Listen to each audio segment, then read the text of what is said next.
Let me start. Thank you for being here. And I'm another Isaac. I'm from University of Iowa, and today I'm going to give you a presentation about how to build a driving profile via smartphone sensor. So before I jump into my research topic, I'm going to give you a broad context of my research and my research motivation. So as we know, auto insurance line of business takes the auto insurance market is really big, and 2017 the total volume of the automobile insurance was about 24% of the whole volume of the US P&C industry. And this market is really big, but it keeps changing because during the past 10 years, market's interest has been shifting to the new types of the insurance product called usage-based insurance. And usage-based insurance is the insurance product whose premium can be determined by the information of the driving habits of the customer or driving styles of the customer. So there are two types of the UBI products in the market, and one is the pay as you drive. This product mainly considering the driving habits of the customer for their pricing, and pay how you drive, considering the information about driving style of the customer for their pricing. And in particular, my research is related to the pay how you drive. So let me show you all the published actuarial science paper on this topic. It seems like actuarial science research on this topic has been started from 2016. And even though there are many papers on in this field, there are one common thing that all the paper did in their research. First, they collect the data related to the driving style of the drivers, and we call this data specifically as telematics data.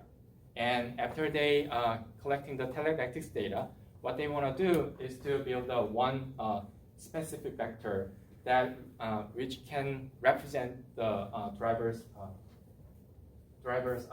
driving behavior, and we call this vector as the driving profile.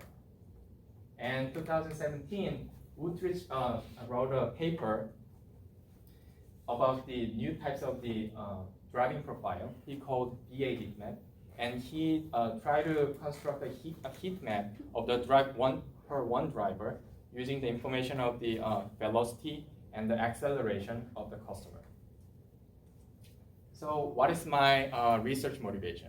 So he put this sentence in his paper, and he said that the similar graph like VA heat map could be provided for left and right turns.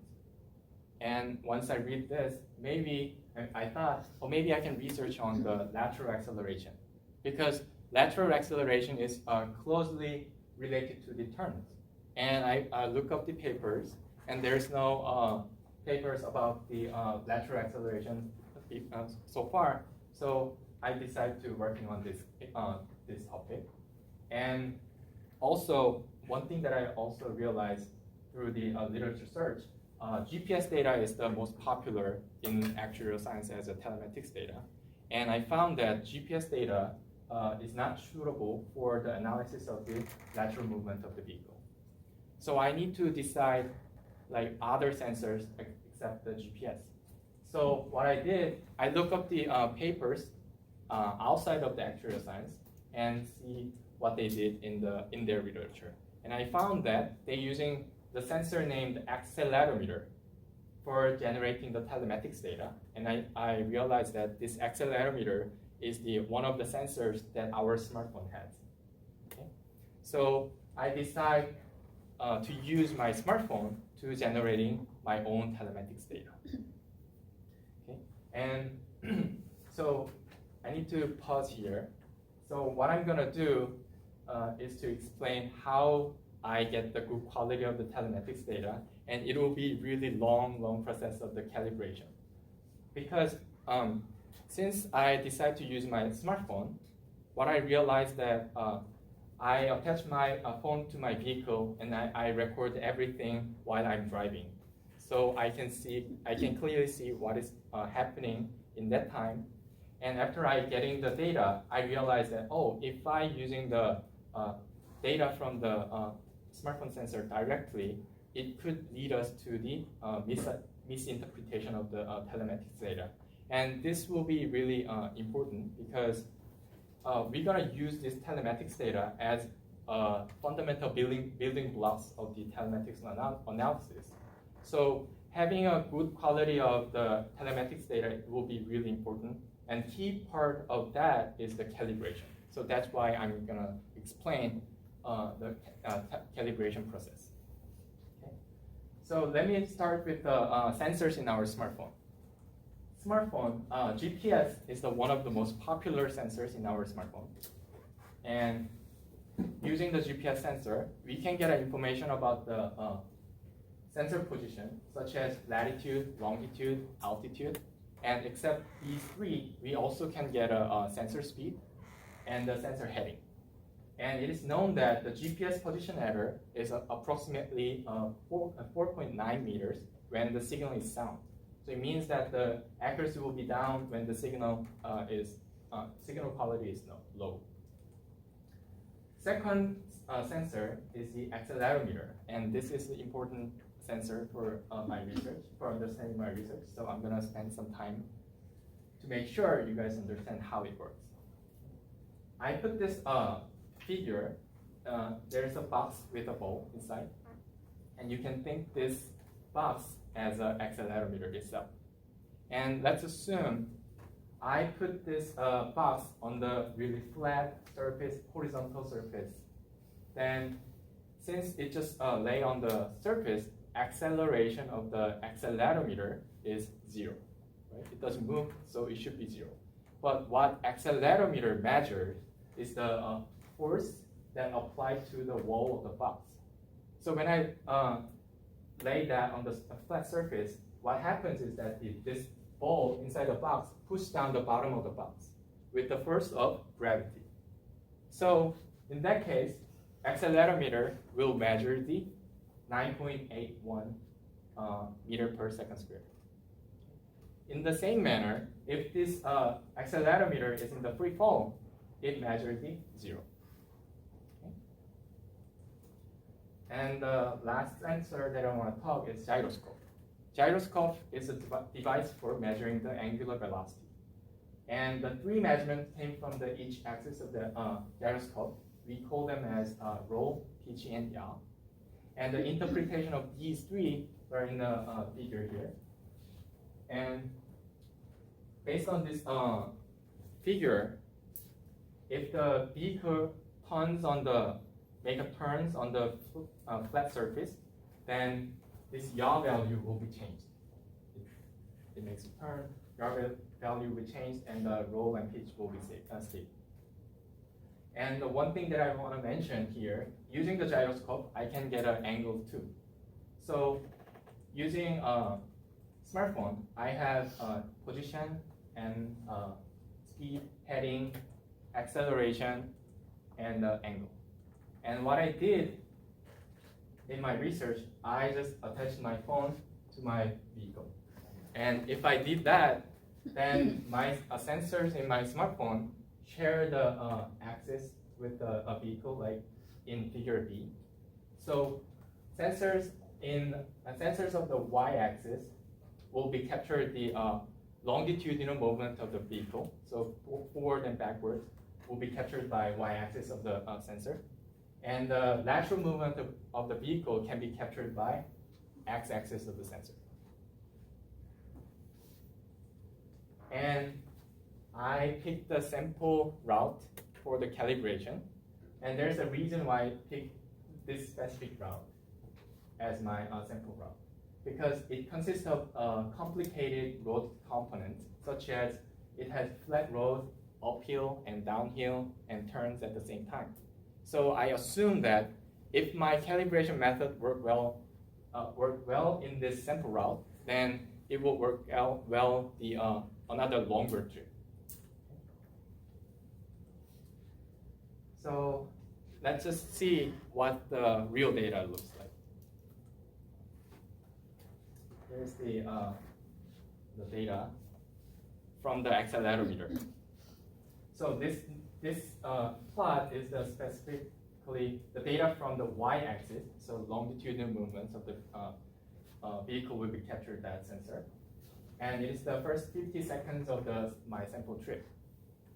So when I see this, I can interpret this. Since I got the flag here, it means vehicle was stopped during the 7 seconds. And then all of a sudden it just starts to accelerate until around the 30 seconds, and it starts to decrease. So I push the brake until the 40 seconds. Then after the 40 seconds, the vehicle was stopped. Okay. And I was really excited to get this, to see this data, because it seems like it described my driving behavior. My movement of my vehicle. So, but I need to verify the quality of this data. And one way to verify it is to estimate the speed using this data. Because this is actually the acceleration data. So if I integrate them, I can actually estimate the speed of the vehicle. Then I draw the speed graph based on what I got from the accelerometer. This is the speed plot for my sample trip. And black line is the estimated speed based on the accelerometer. And after I draw this, I realized that, I was driving at the negative 150 miles per hour in my sample trip. And this, so there must be something wrong here. And this green line is the approximation of the ground truth. And I can get this information named from the special device named OBD. And OBD can be installed in your car, and then it can directly get information of the speed from the vehicle system. So point is, green is our target, and black line tells me where I am. So why this happened? I found that there's a road effect can cause that deviation between black line and the green line. And the road grade is related to the characteristics of the accelerometer. I'll give you a concrete example of how that road grade effect works in the speed estimation. This time, I put the accelerometer on the tilted plane. And there's an angle between flat surface and the tilted plane is the alpha. And we call that alpha as a road grade. Since the accelerometer lays on the tilted plane, this time ball in the accelerometer push down the bottom of the box, but also same time it did push one of the side of the box with the force of G sine alpha. So when the vehicle pulled by the AY, acceleration AY, then what accelerometer measures is the real acceleration plus road grade effect. So if I want to get a clean acceleration from the accelerometer, I should take off this road grade effect. Okay. So the point is, I need to estimate the road grade. And how can we measure, or how can you estimate the road grade? Well, some of you may think that we have gyroscope, so we can measure the road grade using the gyroscope. But the reality is, gyroscope is so sensitive, so it is not the pitch angle from the gyroscope is not same as the road grade alpha because of the acceleration and deceleration of the vehicle. So when you push the accelerator, your car will be jerked backward, like this way, or when you push the brake, your vehicle jerk forward a little bit, and that can captured by a gyroscope. So it has a noise for the road grade. So we cannot use the road grade estimation for the we cannot use the value from the gyroscope for estimating the road grade. But if you really use it, if you really want to use it as a proxy for the road grade, you will get this gray line. And this gray line people call the linear accelerometer. And this one again, green is my targeted acceleration. And if you use that linear accelerometer value, you'll get this gray line. And there's a gap between the target and the linear accelerometer. But there's some paper using this linear accelerometer to construct a driving profile. So we can clearly see we cannot use this one if you really want to get a good quality of the telematics data. So the natural question is whether there is another way of estimating the road grade. And answer is yes, but it is not accurate. It is not accurate too. So I use the GPS data because if GPS data for estimating the road grade, if we assume that the car driving on the tilted plane, then I can get a speed information from the GPS, and I also can calculate the vertical speed using the altitude from the GPS. And that sine alpha can be approximated by v vertical up over the vertical long speed. But this one also doesn't work when the vehicle speed is close to 0. So the situation is like this. We have many information from the multiple sources, but none of them are perfect. But sometimes one sensor works better, and sometimes two sensors are compensate each other. So we decide to use Kalman filter because Kalman filter is the method that can combine all the information from the multiple sources to get the optimal value of the longitudinal acceleration. Okay. I'm going to skip the details of the Kalman filter, but here's the result of the Kalman filter acceleration data. So again, the green is our target, and the blue is the Kalman filter acceleration. And we can clearly see unlike the black line, the blue line well synchronized with the green line. And we can also confirm this by estimating the speed and vehicle speed using the blue line, Kalman filtered one. So here's the plot of speed estimation. Unlike the gray line, which is the linear accelerometer-based speed estimation, the blue line, the Kalman filtered acceleration-based speed, well synchronized with our target. So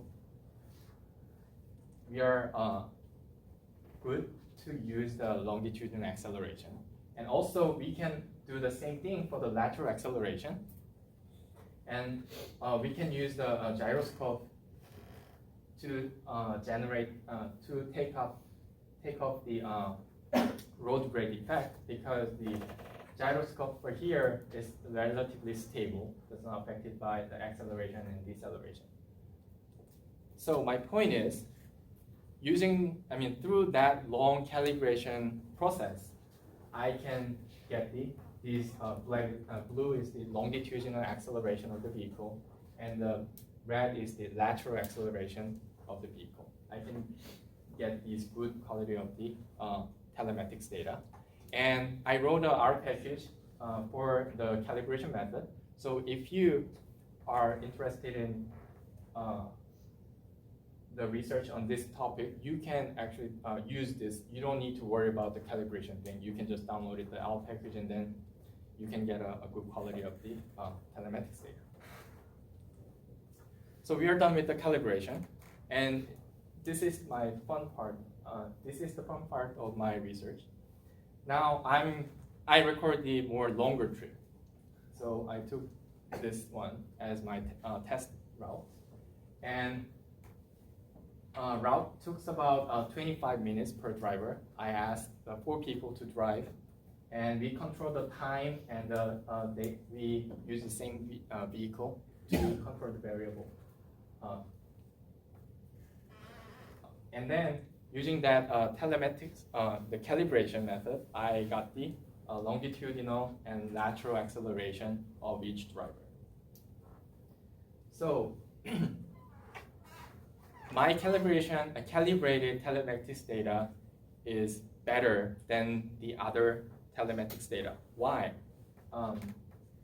One thing I can show is that you can draw the long net plot, which is the discretized density plot of the calibrated longitudinal and lateral acceleration of the telematics data. And this is the x-axis represent the lateral acceleration, and y-axis represent the longitudinal acceleration. You can think this one as a name card of the one driver. And we can show this one is interpretable than other telematics data, and it is more suitable for the lateral acceleration analysis. And here's the evidence of that. So let me ask you a question. If you are working in the auto insurance company, and then one day two guys are coming with their name card, and then they maybe ask you, hey, I want to buy auto insurance.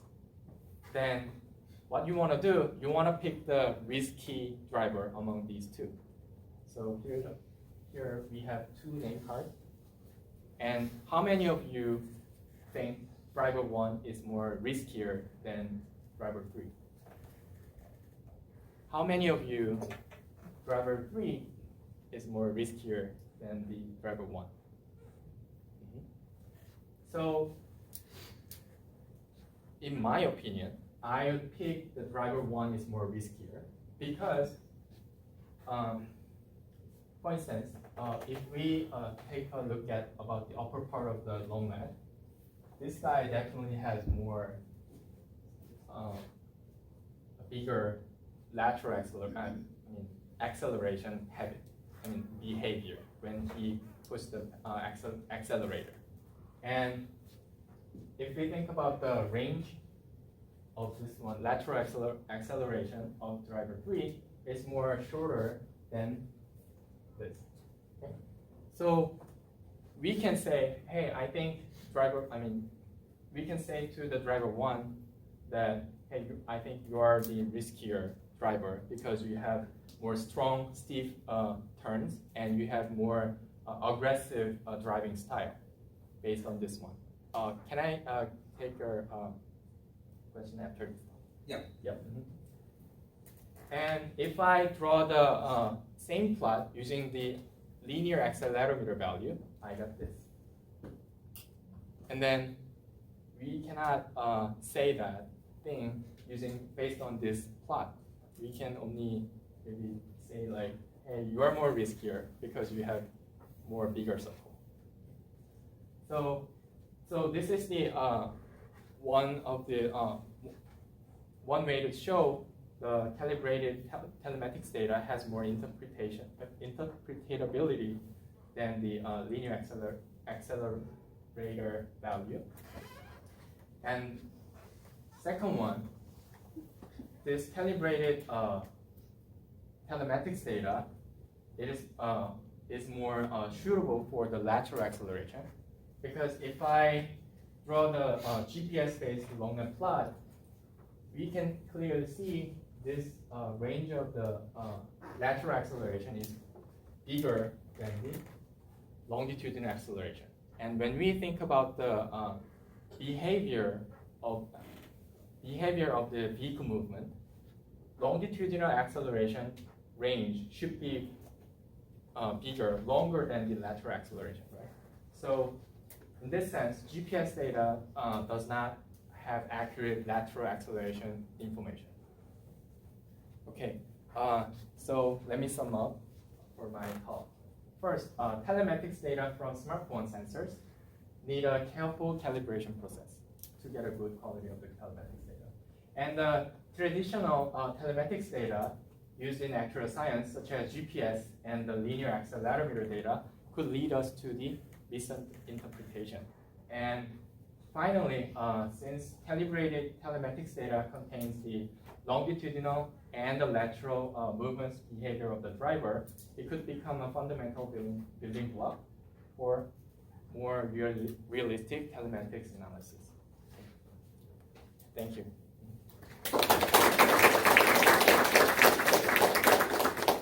Yep. The slide with the two drivers. Yep. Did your course include a bunch of left turns in it?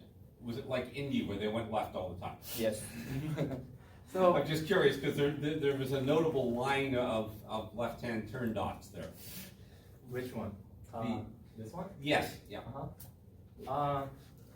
So that could happen.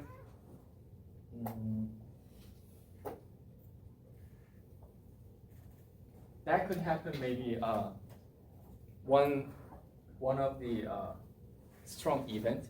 I mean, he can clearly jerk a little bit to the left, and then that can cause this pattern. But when you see this one, it's maybe the number of data in that area is not that big. Like there are a small bunch of the data set, and then that can cause it. But when you see this plot, maybe you should think about the general trend or general shape of the plot to evaluate the driving style. Yes? So presumably, would an insurance company then try and interpret these plots relative to their claims data? Yeah. And train another system to from the claims data to interpret these plots? Yes, so that's a very good point. Actually, I'm kind of trying to do the same thing for the next my research. Like we have very good telematics data, and if I have information about their claim frequency, then I can tell, oh, this part is the most important part when we think about the claim frequency, or maybe brake part, deceleration is part will be more important than the acceleration part when we think about the claim frequency or something like that. Yes? Did you calibrate the gyroscope before placing it